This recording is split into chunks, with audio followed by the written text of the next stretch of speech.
뭐라고 말했을까요? 이게 스포일러가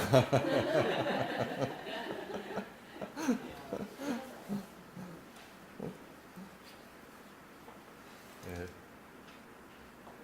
자 이제 내 이름을 여기 써라 하는 얘기였습니다. 기억도 좋아갖고 자 한번 다시 보시죠. 이게 왜 논술교재로 적합한지 잘 이렇게 생각이 떠오르세요?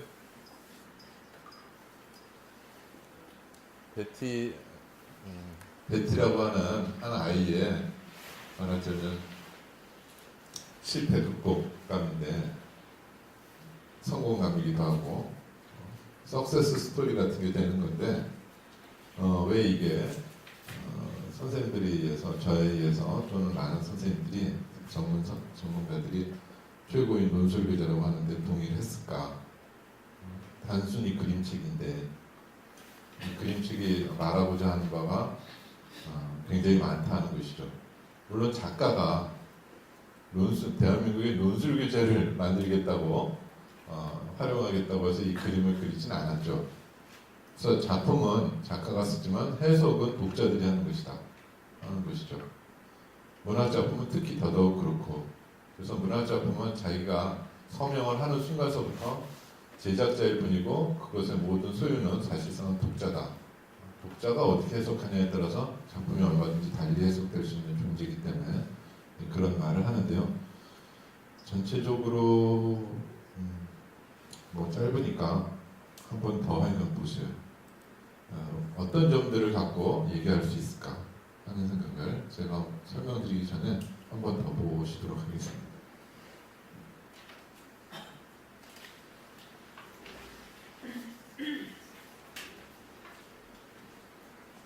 자세히 보십시오. 자, 전체적으로 한번 보겠습니다. 이제 그냥 보기와 읽기인데요. 그냥 보는 것과 의미와 가치를 부여하고 또는 추출하면서 읽어가는 것이 어떻게 다른지도 같이 확인해 볼 수 있는 시간이 되겠고요. 일단은 논술교재지만 동시에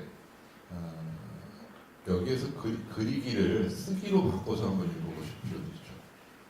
일단. 그리고 모든 것을 쓰기 위해서 읽어보시라고 제가 얘기를 드렸고, 쓰기 위해서 읽고 보고 맛보고 그런 식으로 한번 어떤 의도를 갖고 자꾸 보는 연습을 좀 하면 좋다는 말씀을 드렸는데요. 우선 점이라고 하는 것에 대해서 우리가 갖고 있는 생각이 있죠. 기존의 관념. 사실 수학을 싫어하는 애들이 점에 대해서 배우면서 굉장히 괴로워하죠. 왜냐하면 점은 작은데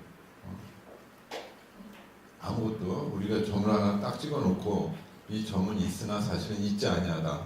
면적이 없고 다만 있다고 하는 것이다 하면서 눈에 보이는데도 사실은 보이지 않는 존재로 치거든요. 수학에서는.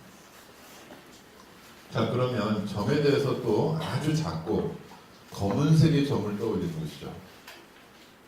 근데 여기서 보면 대뜸 이만한 점이 나옵니다. 자, 미술 시간은 벌써 끝났지만 이걸 바꿔서 읽어보라는 거죠.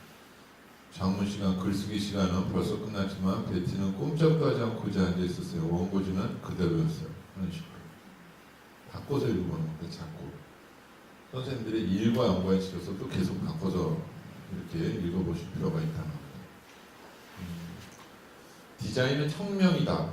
디자인은 고객 만족이다. 디자인은 뭐 교육이다. 뭐 이런 식의 얘기들이 그런 게 쭉 쓰여진 책이 있거든요. 그걸 다 교육으로 바꿔서 읽어도 다 말이 됐어요. 디자인은 감동이다. 그런 식으로.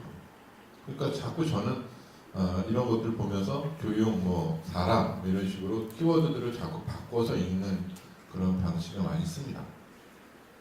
선생님들께도 권해드리고 싶습니다. 선생님들은 뭐 시험으로 넣어서 읽어보신다든지 다 이런 식으로. 미술 선생님이 한참 동안 하얀 도화지를 들여다보시며 말씀을 하셨습니다. 아무것도 안 그리는 걸 보시면서 눈보라 속에 있는 북극곰을 그렸네 그러셨어요. 사실 아무것도 없잖아요. 눈에 보이지 않는데 불구하고 베티한테 그렸다고 하니까 베티는 놀리지 마세요. 전 아무것도 못 그리겠어요. 하고 베티가 화를 내고 있는 장면이죠. 둘의 시각이 다른 것이죠. 이 시각의 어떤 시선의 높이 차이만큼이나 시각의 깊이가 다른 게 사실 베티에게서 무엇인가 재능을 잃은 것이죠. 그래서 보이지 않는 눈볼, 하얀 눈보라 속에 있는 하얀 북극곰을 그렸다고 마음의 눈으로 이 학생의 가능성을 또 지금 실제를 인정해주는 선생님의 어떤 눈이 있고, 이 아이의 육체적인 눈은 자기가 못 그렸는데, 지금 당장 아무것도 못 그렸는데 왜 날들어 이런 식으로 얘기하고 민감하게 반응을 하고 있죠. 선생님은 빙그레 웃으십니다. 어떤 것이라도 좋으니까 한번 시작해봐라 하는 것이죠. 그냥 네가 하고 싶은 대로 해봐. 섣불리 넌 할 수 있어 하고 얘기하지 않아요. 그냥 하고 싶은 대로 해봐 하는 겁니다. 베티는 도화지에 힘껏 내리꽂았습니다. 여기요. 자, 한국에서라면 이 다음 장면이 뭘까요?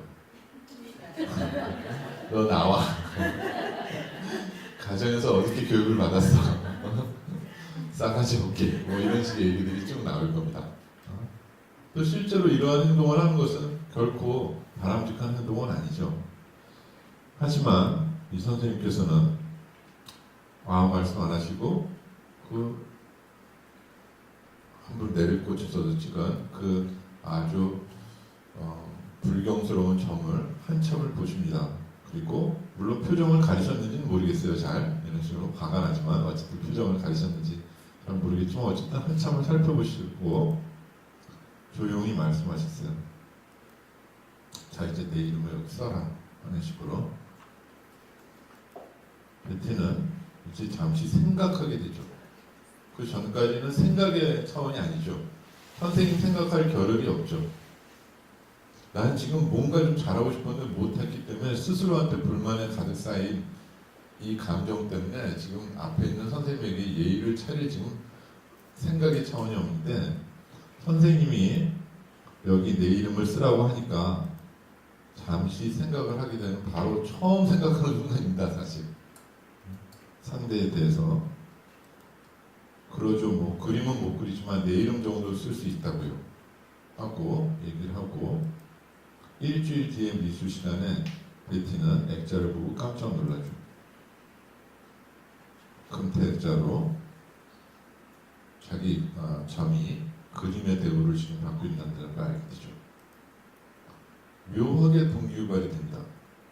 저거보다 훨씬 멋진 점을 그릴 수 있어 하는 동기유발이 되기도 하고, 베티는 이제껏 한 번도 써본 적 없는 수채화 물감을 꺼내서 글을 쓰기 시작합니다.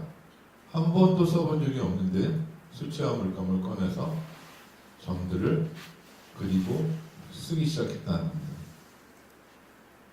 베티는 쓰고 또 씁니다. 노란 글도 써보고 초록 글도 써보고 여행기도 써보고 시도 써보고 하는 식으로 또 쓰고 또 쓰는 것이죠. 이쯤 되면 다독, 다작, 다상량의 단계에서 다작에 해당하는 겁니다. 많이 쓰면 쓸수록 사실 좋아지는데 이 많이가 자연스럽게 많이 써야지 무조건 많이 쓴다고 해서 자연스럽게 되는 건 아니거든요. 보통 수학에서 선행학습 얘기를 하는데 선행학습의 폐해를 얘기하는데, 사실은 이 글에서도 마찬가지입니다. 글쓰기에서도 읽는 게 좋다고 해서 무조건 많이 읽고 해야 될 이유가 없습니다. 무조건 많이 읽어라. 많이 읽는다고 생각이 떠오르나요? 그건 아니라는 거죠. 근데 이렇게 이렇게 동기유발이 됐을 때에는 노란 글도 써보고 초록 글도 써보고 하게 됩니다.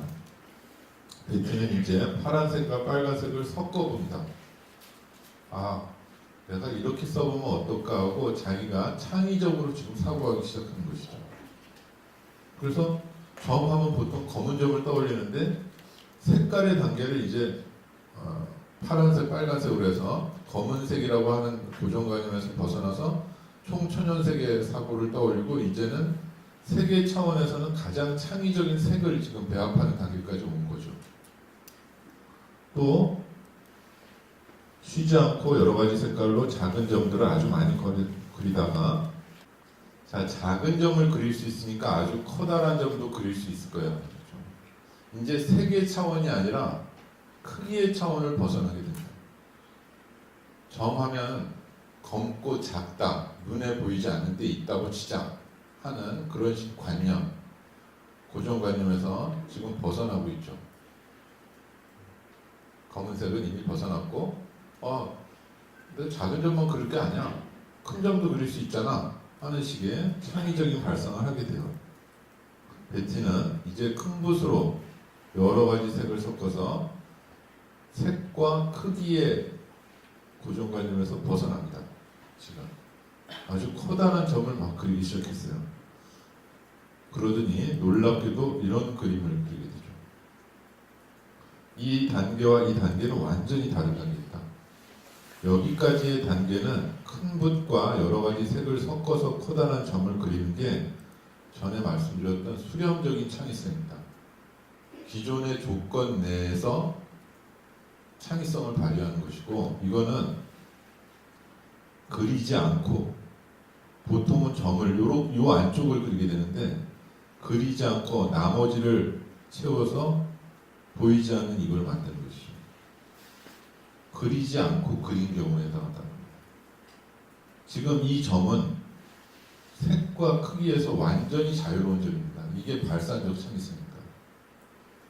우리의 논술 교재는 요 단계까지 오면 충분하다고 보는 정도의 수준입니다. 그러나 이 수준 갖고는 뭐 이 정도 하기도 사실 어려운 현실인데, 이 정도 갖고는 요즘식으로 얘기하면 산업화의 1등은 될 수 있는데 정보화의 1등은 될 수 없습니다. 따라서 할 수는 있는데 카피캣 얘기 나오죠. 새로운 패러다임, 새로운 프레임을 제시하지 못한다는 거예요. 이 순간으로 갔을 때 그 친구는 완전히 다른 세계를 그리게 된 겁니다. 그리지 않고 그릴 수 있는 세계에 이르렀다는 겁니다. 이것을 읽어가는 바로 선생님의 역할도 크죠.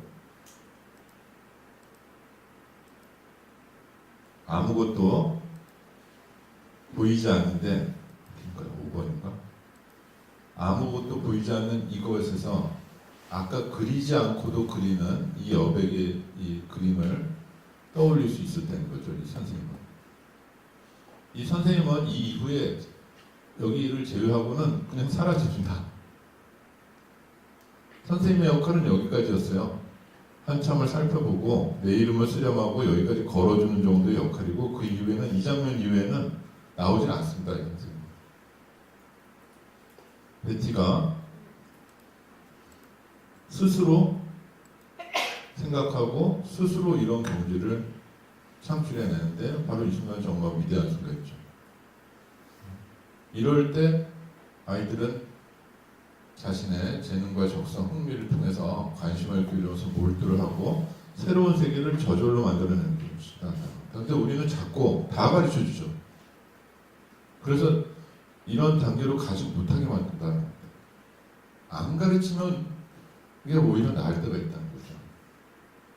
근데 우리는 너무 다 가르쳐줘서 지금의 뭐 수능의 국어 영역이거나 국어 시험이거나 아니면 웬만한 지금까지 여러분들이 보고 풀으셨던 많은 그 국어 관련이거나 아니면 독서들은 사실상 독해죠, 독해.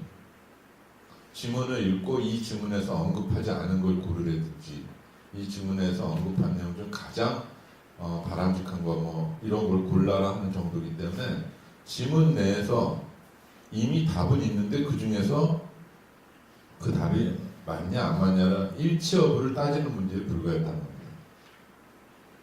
그러면서 독서의 어떤 중요성은 창의력에 있다고 하고 상상력에 있다고 하는데, 지금 위의 지문을 읽고 물음에 답하시오 해서 고르는 객관식 문제, 그런 창의력과 상상력이 어디 있냐는 겁니다. 그건 독서가 아니에요. 독서의 극히 일부분이 독해 정도에 불과한 겁니다.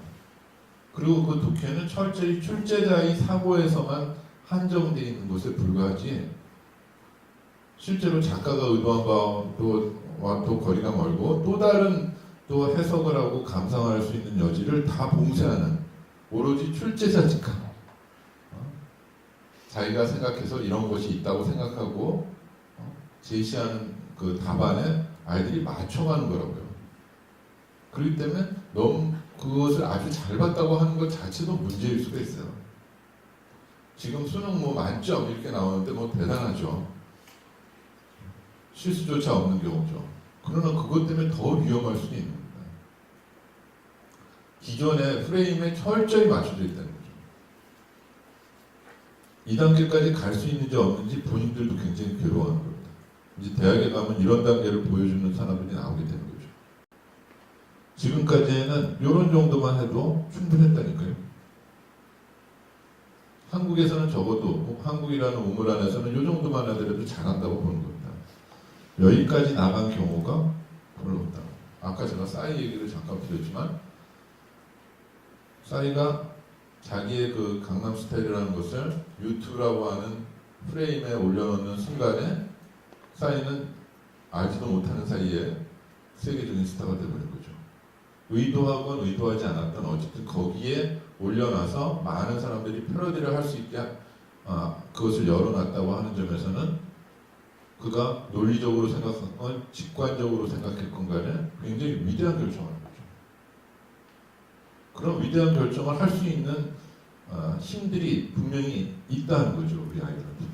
근데 우리는 우리가 내놓은 조건들을 맞춰서 답한 사람을 최고의 아이처럼 평가하고 있다는 거죠. 그건 명백하게 잘못이고 지금의 논술 교육은 사실 그런 정도에 불과하다. 논술 교육에서 얘기하는 것은 이 정도의 창의적인 답안입니다. 이 정도 갖고는 절대 출제자를 능가할 수가 없습니다. 그럼 출제자는 어떤 사람이냐? 그 글의 필자를 능가할 수 없는 사람입니다. 그런 필자와 같은 글을 쓸 수 없는 사람들입니다. 대부분이. 있는 걸 놓고 거기에서 요소를 찾아서 자, 5개 중에 1개를 골라라. 맞는 거, 틀린 거. 이런 정도의 다친 책 읽기고 폐쇄적인 책 읽기고 모든 것을 오지선다로 환산하는 정도 또는 모범 답안을 하나 맞추고 답안을 내는 문제를 내는 정도에 불과하다는 겁니다. 출제자를 능가하려면 발산적 창의성으로 가야 된다는 겁니다. 기존의 조건들을 충실히 반영하면서도 동시에 그것을 한순간에 다 깨버릴 수 있는 이 단계가 바로 그런 단계다. 이 발산적 창의성을 우리는 어떻게 가르칠 것이냐. 지금의 수능이나 논술 교육까지가 안 되는 것이죠. 얼마 후 학교에서 미술 전시회가 열렸습니다. 학교가 하는 일은 이런 역할을 하는 것이죠. 학생이 어떤 재능을 보였을 때 그것을 키워주는 것이 학교가 되는 것이죠.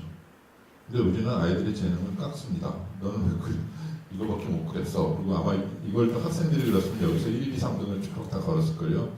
아, 이건 발산적 창의성이니까 1등, 이건 2등, 또 3등 이런 식으로 또 서열을 매겼을 겁니다. 발산적 창의성의 개념에 어긋나게 또 이게 발산적 창의성이니까 1등 하는 식으로 또 했을 거라고요. 어느 누구한테는 이 점이 최고의 점일 수도 있다니까요. 아까 해민서에 대한 얘기, 아까 이영애 씨에 대한 그 평가처럼 어느 순간에 아이한테는 아까 이렇게 점 하나 콱 찍은 그 점, 그게 이것에 뿌리고 이거보다 더 중요한 그림일 수도 있다는 겁니다. 즉 발산적 창의성의 그림으로 결과만 놓고 보자면 이게 최고지만 베티의 삶을 바꿔준 건 팍 찍어낸 그 감정에 치우친 바로 그 점이었다는 것이죠. 그 점이 이 점의 아버지고 어머니가 됐던 겁니다. 그러니까 이 점을 놓고서도 이제 우리는 이런 글을 쓰게 해야지 하고 얘기할 것만도 아니다는 것이죠. 제가 이것을 강조하면서 다시 이것을 부정하는 얘기를 또 드리는 겁니다. 계속 부정의 부정을 통한 긍정으로 가야 된다는 것이죠. 근데 보통 부정을 하게 되면 비판하게 되면 왜 비난을 하게 되냐 하는 건데 그런 식으로 사고를 갖다 제약하는 사람들이 있는데 그건 지탄받아 마땅해야 될 사람들이죠. 사상의 자유를 얘기하면서 다른 사람들이 어떤 생각을 펼쳐갈 때 그것을 막는 행동은 어떠한 식으로도 그것은 지탄받아야 되는 행동이 되고 그게 보장되지 않으면 사실 민주공화국이 아니죠. 위대한 영도자가 무슨 솔방울을 수류탄으로 만든다고 하는 저 북쪽의 지도자가 자기가 말하는 대로 그 영역 안에서만 모든 사람들이 사고하게 만드는 걸 그걸 우리가 민주공화국은 안 하잖아요. 사고의 자유라고 하는 것을 인정하는 순간에 여러 가지 어떤 창의적인 세상이 열리고 그것이 바로 우리의 어떤 바람직한 세상이 될 텐데 그런 거 없이 그냥 막 넌 여기까지, 넌 여기까지 하는 식으로 줄을 세우기 바쁘다는 것입니다. 자, 누나 정말 굉장해. 나도 누나처럼 잘 그렸으면 좋겠어. 예, 그래서 저는 학교 나오는 애들이 참 대견스럽습니다. 아침부터 자도. 왜냐면 제가 고3 담임을 했을 때 한 학생이 그랬습니다. 여름방학 때는 보충 수업 좀 안 했으면 좋겠다고. 저 왜 그러냐 그랬더니 첫 시간서부터 선생님 전 다 외국어 시간이에요. 제2외국어, 제3외국어, 제4외국어래요. 그래서 자기는 자고 있을 뿐인데 방학 때까지 그런 외국어를 공부하고 싶진 않다. 그런 식으로 얘기해서 제가 보충 수업을 빼게 한 적이 있습니다. 정말 착한 아이였는데 아침부터 계속 잤습니다. 그래서 학교가 제대로 그 아이를 키우지 못했다는 생각이 드는 것이죠. 그가 갖고 있었던 어떤 재능, 적성, 흥미를 끌어줬어야 되는데 그런 걸 못 해줬던 겁니다. 부끄러운 얘기죠. 자, 너도 할 수 있어. 베티가 말했고 내가 아니야. 나 정말 못 그려 그랬어요. 자를 대고도 선을 똑바로 못 그리는 걸. 자, 이 부분을 보세요. 너 할 수 있어. 그러니까 이 아이가 뭐라고 했냐면 난 못 그려. 나 못해. 이렇게 합니다. 이 아이가, 요만한 아이가. 자, 요 앞에 뭐가 빠졌죠? 요 관계를 생각해 보세요. 못 그려 하는 것은 판단이고 주장이라면 이게 뭡니까? 왜냐하면 빠진 거죠. 근거 아닙니까 이게? 자를 대고도 선을 똑바로 못 그려 나는. 그러므로 나는 못 그린다고 할 수 있다. 그러니까 자를 대고 선을 똑바로 그릴 수 있으면 미술을 잘한다고 우리는 가르친 거예요. 우리만도 아니네요. 서양에서도. 선 하나 제대로 못 그리면 미술을 못한다고 하는 전제가 이 안에 숨어져 있는 거죠. 선을 제대로 정확하게 그러니까 우리가 그림 잘 그린다고 했을 때 보면은 정말 그대로 사진처럼 그리면 잘 그린다고 하는데 그거는 사실 극사실주의에 불과한 미술의 한 6파일 뿐인데 우리 머릿속에서는 야, 너 그림에 소질 있구나. 진짜 똑같이 그렸다.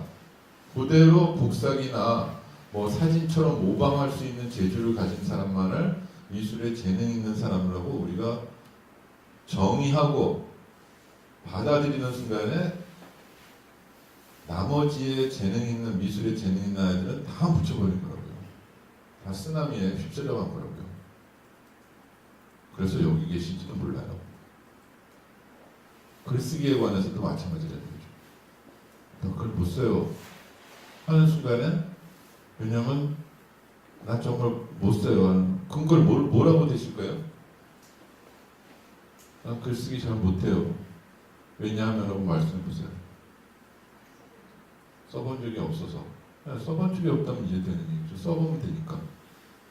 지금 우리만이 아니라 기성세대는 새로운 세대들한테 넌 정말 그림 못 그린다. 왜? 자대고도 선을 똑바로 못 그려? 심지어 자를 대고도 선을 똑바로 못 그리는 아이도 있어요. 그래도 미술에 재능이 있는 아이도 있다는 얘기입니다. 근데 우리는 선을 똑바로 그려야 미술을 잘한다고 생각하거나 근데 너는 심지어 자를 대고도 선을 똑바로 못 그리니까 너 미술에 재능이 없다는 식으로 아이들을 억압하고 오히려 가능성을 말살해 왔을 수 있다는 거죠. 의도적이든 의도하지 않았다. 그래서 아이가 요만한 아이가 이런 식의 확신을 난 정말 못 그려. 난 못 그리는 것 같아도 아니에요. 차라리 이런 거는 난 못 그리는 것 같아라고 얘기했으면 좋겠는데 우리는 확신하게 얘기해야 될 때 음식 맛이 어때요? 맛있는 것 같아요. 그럽니다. 같다라는 말을 거기 어디 있습니까? 맛있다, 맛없다는 것은 별로 맛없다든지 맛있다든지 하면 되는 것인데 맛있는 것 같아요. 잘못하다가는 여기 있는 분이 제 어머니인 것 같아요. 이렇게 말할 수도 있어요.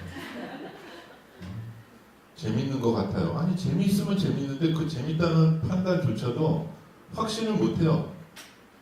그리고 부정적인 거는 아이들 말로 레알, 확신해요. 이런 식으로 어느 틈에 난 정말 못 그려 그런다고요. 확신하지 말아야 될 것은 너무나도 맹목적으로 믿게 만들고 있고 너무나 엉뚱한 이 근거, 이게 주장인데 논리학으로는 뭐라고 그랬죠? 이게 전제, 이게 결론이거든요. 이 전제는 이 결론과 연관될 수 없는 추론입니다. 타당하지 못한 추론인데 이 타당하지 못한 추론을 이 아이에게 심어준 것은 기성세대들이다.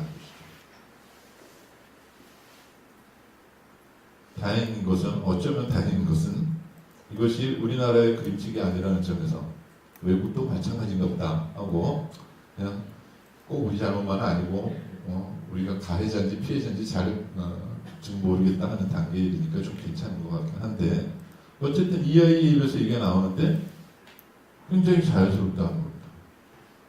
그럼 우리는 쉽사리 너무나 판단을 타당하지 못한 추론을 가지고서 너무 판단을 남발하면서 아이들의 가능성을 말살시켰다. 그래서 제가 전에 말씀드린 대로 가을에 피는 꽃인데 봄에 피지 않았다고 너는 꽃도 아니고 너는 무능하고 너는 게으르고 국화야 너는 왜 봄에 피지 않니? 너는 꽃도 아니구나. 이런 모자란 놈 쓸모없는 놈 하고 국화를 못 알아보는 우리 자신의 문제를 그 아이한테 전가시킨 거 아닌가? 그런 경우는 없는가? 우리 주변에 또는 뭐 우리 아이들에게 그런 생각을 해보는 것이죠. 자, 최소한 이것이 지금 논증의 잘못된 논증의 하나가 됩니다. 전제, 결론의 관계고 이것이 서로 연관되는 걸 추론이라고 하고 추론, 전제와 결론, 추론의 이렇게 한 세트를 논증이라고 한다고 말씀드린 바 있습니다. 이 논증은 타당하지 못한 논증입니다. 나는 정말 글을 못 써. 왜냐면 오늘이 24시간이니까 뭐 이런 식으로 말하는 것처럼 어처구니 없는 타당하지 못한 추론인데 우리는 굉장히 자연스럽게 이것을 타당한 추론인 것처럼 오해하고 확신하는 그런 지금 분위기 속에 살고 있다는 거죠. 대량 마취되어 있거나 너무나 둔감해 있는 사회에 살고 있다는 겁니다. 그렇기 때문에 다시 한번 과연 그러한가라는 비판적 사고를 해볼 필요가 있고 문제의식을 던져볼 필요가 있고 미술의 정의가 뭔데 이런 식의 얘기를 할 수 있냐, 정의를 따져볼 필요가 있다는 것이죠. 교육은 뭐냐 하는 것이죠. 또 자, 한번 그려봐 하고 얘기를 하게 되고 선을 긋는 아이의 연필을 흔들립니다. 만약에 여기 연필을 흔들리지 않고 갑자기 얘가 선을 잘 긋는다든지 뭐 이러면 헐리우드 영화처럼 뻥튀기 되는 그런 장면이 되겠죠. 영웅 스토리를 변모하겠지만 당연히 선을 긋는 아이의 연필이 흔들리는데 베티는 그 아이가 그린 삐뚤삐뚤한 선을 보면서 말하는 것이죠. 자, 여기 내 이름을 쓰려고 하는 순간 베티는 어떻게 된 거죠? 이 순간에? 선생님이 된 거죠. 어떻게 다 알아? 선생님이 되신 거예요. 이게 사실은 선생님과 기성세대의 즐거움이기도 하죠. 이미 청출어람이 된 거 아닙니까? 그럼 뭘 가르쳐 줍니까? 뭐 여기에 문해사조를 가르쳐 줘야 되는 겁니까 지금? 빛의 요소, 삼원색이 뭐 어쩌고 뭐 빨간 꽃, 파란 꽃 뭐 이런 거 가르쳐 줘야 되는 건가요? 미술 사조가 어떻게 됐고 요즘 뭐 미술 작품을 보는 거에 대해서 일일이 다 가르쳐 줄 필요가 있냐? 바로 이렇게 자기가 스스로 작은 점을 해서 큰 점도 그려보고 다양한 색깔을 쓸 수 있고 자기가 그리지 않고도 그리는 바깥을 채우면서 비어있는 공간을 하나의 점으로서 점에 대한 새로운 정의를 제시할 수 있는 아이를 키운다면 이걸로 충분한 거 아니냐. 묘한 생각이 드는 거죠. 이렇게 우리 아이들을 이런 베티로 키우고 싶다는 생각한 게 내가 이런 베티가 되면 얼마나 좋을까. 왜 나는 베티처럼 못 살았을까? 왜 나한테 이런 선생님이 없으셨을까? 하는데 두 가지 다 되실 수 있는 지금 상황에 와 계신 거죠. 베티가 되실 수도 있고 베티의 선생님이 되실 수 있는 지금 두 가지가 아직도 충분히 열려져 있는 것이죠. 그럴 만한 인생의 경험도 쌓으셨고 뭐 최종 시한부 선고를 받으시는 것도 아니시죠? 아직도 가능성은 풍부히 열려 있습니다. 스스로 아무것도 안 한다면 모를까 지금 충분히 가능하거든요. 한 번 더 보면서 이 안에 지금 봤지만 놓친 아마도 잘 찾지 못하신 부분들이 있을 것 같아요. 이 부분은 계속 반복되는 게 있습니다. 아주 중요하게 반복되는 아주 중요한 키워드가 하나 있는데 전체적으로 한번 보시면서 그걸 한번 찾아보십시오. 이게 굉장히 자연스럽게 넘어가서 잘 못 보실 수도 있어요. 이 그림 전체를 관통하는 굉장히 중요한 표현과 사고가 있습니다. 한번 보시죠.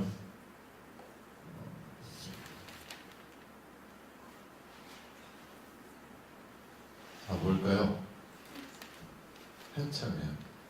최선화 선생님 금방 마시잖아요. 한참입니다. 한참. 네? 한참. 자, 보세요. 한참 바라보더니 하고 나오는데 빨간색으로 이렇게 표시까지 했는데 답이 금방 나와서 지금 생각의 기회를 좀 놓치셨을 수도 있는데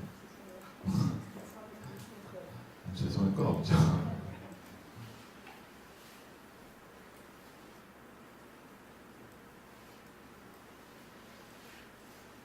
자, 여기 보세요. 끝났지만 꼼짝도 하지 않고 한참 의자에 앉아있는 사실은 아무 아이나 사실 이러지도 않아요. 얘가 미술 시간이 끝났는데 여기에 꼼짝도 하지 않고 의자에 앉아있을 때는 자체가 이 아이의 가능성입니다. 여기서 지금 농구선수가 된 아이는 이런데 여기에 남아있지 않아요. 여기에 남아있다는 것 자체가 여기에서 좌절하고 자기 자신의 화를 내고 있다는 자체가 이 아이의 가능성이라는 거죠. 근데 이걸 결과적으로 봐서 아무것도 못 그렸다고 해서 얘한테 너는 가능성이 없구나 못 그리는구나 하고 얘기할 수 없다는 거죠. 근데 보통 그렇게들 얘기합니다. 부모님과 선생님들이. 이게 가능성입니다. 여기서부터. 그러니까 사려 깊은 교사는 한참 동안 바라보는 거예요. 이게 정말 못 그려서 못 그린 건지 아니면 가능성이 많은데 어떻게 표출될지를 몰라서 못하는 건지 한참 바라보는 겁니다. 색깔도 지금 한참 동안이라고. 혹시 디자이너의 관점에서 색깔 다른 거에 주목하시는지 모르겠다는 생각을 얼핏 했는데 여기 계속 은근히 강조가 되고 있거든요. 사실. 근데 잘 못 찾으세요. 국어 선생님들은 100% 못 찾으세요. 아까 내 이름을 써라 하는 정도, 써봐 하는 거 정도는 독해가 다 돼요. 근데 여기서 이 전체를 통제하고 이렇게 흐르고 있는 중심 흐름이 뭐냐면 한참 동안 들여다보는 겁니다. 자, 그리고 빙그레 웃으시고 힘껏 내리꽂고 반면에 얘는 즉시 움직이죠. 한참을 살펴보시죠. 한참. 조용히 말씀하시고 내 이름을 쓰라니까 이제 잠시 생각해요. 베티가 잠시 생각하기 시작합니다. 비로소. 그 다음에 그렇고 일주일 뒤인데 아마도 이 일주일 뒤가라는 것도 한참의 맥락이 아닐까. 이걸 바로 다음 시간에 다음날 갖고 왔다면 이런 동기유발이 됐을까. 뭐야? 나 놀리는 거야? 하고 생각하실 수도 있어요. 점이라고 하는 부화제에 금태 액자 들르는데 뭐 일주일씩이나 걸리나요? 물론 외국에서는 한 달도 걸린다는 얘기도 하지만 우리나라처럼 빨리빨리 문화가 없기 때문에 한 달도 걸린다는 얘기도 하지만 다음날 했으면은 일주일 뒤니까 이런 생각이 들지 다음날 했으면 좀 자기 놀린다고 또 생각했을 수도 있어요. 또 기분 나빴을 수도. 어쨌든 일주일이라는 시간도 그렇습니다. 점들을 그리기 시작하고 얘도 한참을 그립니다. 그냥 아까와 같은 상태의 어떤 이런 단계까지 오는 게 아니다는 것이죠. 쉬지 않고 계속 우리는 이렇게만 그리 쉬지 않기를 바랄 뿐인데 이렇게 되기까지는 한참이라는 시간들이 서로 다 있는 겁니다. 그리고 한참이 지나니까 이런 생각들도 하게 되고 이런 생각으로까지 이어지는 거죠. 섣불리 성과를 요구하지 않아도 어느 순간이 되면 이런 한참 성숙하게 된다는 거죠. 저절로. 아이들은 스스로 잘한다라는 책 이름이 있는데요. 제 은사님이 쓰신 책 중에 하나인데 아이들은 스스로 잘한다. 예, 절반 이상은 스스로 잘한다고 봅니다. 그 다음에 누나 정말 굉장해 하고 있고 너도 할 수 있어 그려봐 그리고 한참 바라보고 있죠. 너 한참 바라봐야 돼 하고 선생님이 가르치지 않았지만 그 선생님한테 배운 베티는 자기도 모르게 한참 바라보는 그런 수준이 와 있고 그 다음 여기 내 이름을 쓰려고 하는 식으로 됐던 겁니다. 한참 기다려주고 한참 노력해주고 한참 이해하고 품어줄 수 있어야 된다는 것입니다. 근데 우리는 지금 한참을 기다리지 않아요. 당장, 지금 당장 뭔가 성과를 나와야 되고 그렇지 않으면 내 아이는 물론이고 나도 글을 못 쓰고 영원히 나는 책을 못 쓰고 어렵고 왜 이렇게 짜증나냐 안 나가냐 앞으로 어떻게 할 거냐 이런 식으로 자꾸 안 되는 쪽으로 나는 글을 못 써. 오늘 이 시간이 선생님들께서 새로운 이제 베티의 부모님, 선생님 또는 베티가 되는 시간이 됐으면 좋겠습니다. 잠깐 쉬시고요. 이제는 또 그러한 길로 가는 방법 중에 한 가지를 말씀드리고자 합니다. 잠시 쉬시겠습니다.